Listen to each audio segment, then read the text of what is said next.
नमस्ते भाभी जी। नमस्ते देवर जी। भाभी जी संतोष डीजे सेवराहा बाजार का आए हैं अपना डीजे लेकर। उनका डीजे बहुत खतरनाक बजता है। चलिए भाभी जी उनका डीजे का आवाज सुनने। हाँ देवर जी, चलिए उनका डीजे पर डांस करते हैं।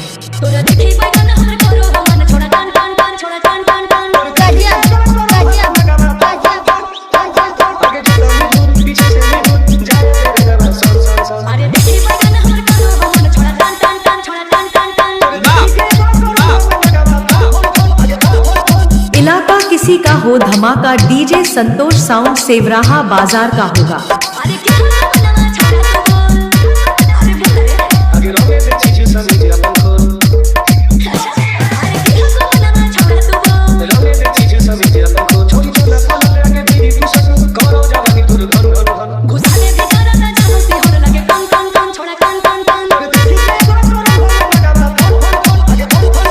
Original power bass DJ Santosh sound Sewraha बाजार। डीजे बुकिंग करने के लिए संपर्क करें।